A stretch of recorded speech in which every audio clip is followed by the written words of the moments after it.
And you also mentioned the flip. So people starting changing the questions and looking more at the human side. Yeah.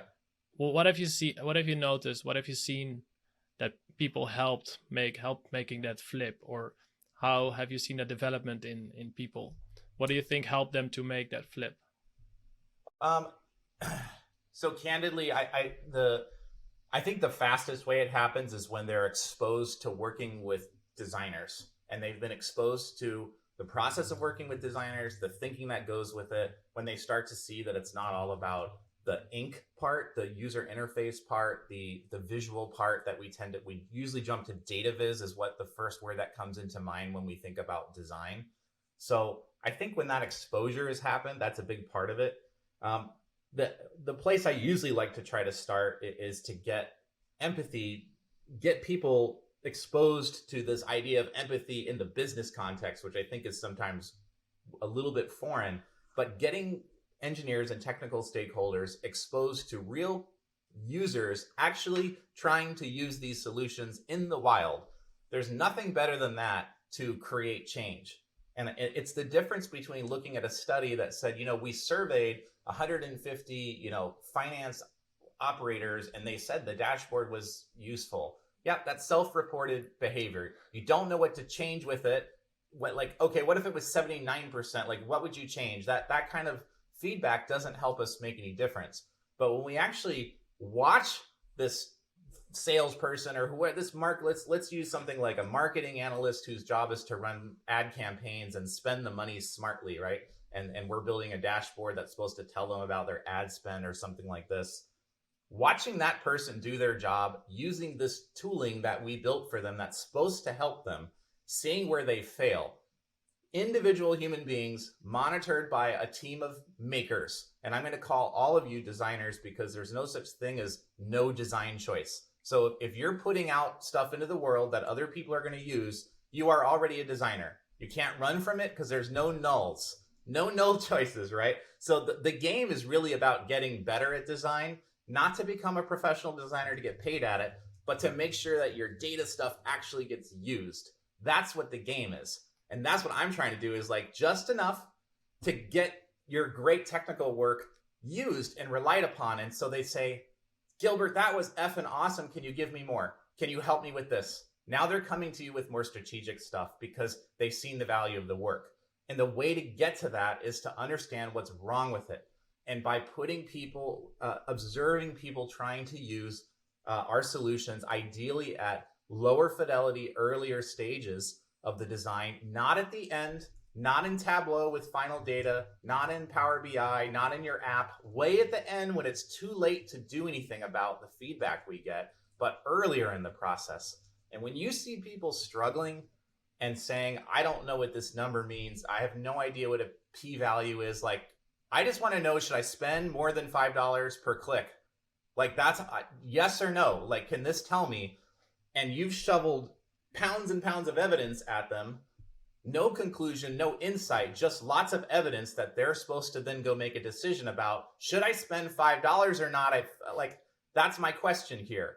And you see that friction about what they're trying to do. And then maybe you watch them mentally try to, what the mental math model, right? The eyeball analysis, and they're flipping charts and downloading data and putting it into Excel. And you're scratching your head like, oh my God, the tool does all of this for them. And they're going back into their old habits because they can't figure out how to make sense of that information. That creates change, because all of a sudden it's like your work has sort of just been judged. And it's not you that's being judged, it's the design that's being judged. And just like we're not testing the user, we're testing the design. And that feedback can be so clear. It's hard to argue with it when everybody's watching this person saying, I don't get it. And I probably would stop and just go back to the old way of doing it. It's really hard to argue with that kind of feedback, and it kind of stings a little bit the first time you get it. But over time, at least for me, I love this feedback, because what it does is I'm learning something, and it's telling me where I feel like this is really good, but I want the confidence of seeing someone else get through it to learn something, to say, yeah, that little model works. That that idea of that widget, like I didn't think they were going to understand what this index was. I was really concerned that the index would be this vague thing. They totally got it. That's a pattern. Maybe we can reuse that pattern. I just learned something about the world today, at least the world of my audience there. And so it's kind of exciting. I kind of like it when my stuff fails, because I like to be not feel so confident that, oh, I know what all the right design choices are because I'm a professional designer. It's the learning that I don't know, it just kicks off something for me. So I think that empathy, exposure to real people, both in the research phase, the prototyping phase, getting those people involved early and often is a great way to do this. And this can be difficult, like especially if, you know, the politics, the climate, that the team may be looked at more as, you know, a servant. They're in a servant role where there's not a lot of credibility there, and the business owners, like if we're talking about, I'm talking about enterprise, you know, context here, this can be hard because the strength it takes sometimes to ask probing questions and to have the time to go do this, and like, why do you need to talk to me for an hour, and even to set up an interview when you don't even want to do it. Like a lot of times, you know, the analytical types, they don't really want to go talk to a bunch of people and listen to their problems and all of this.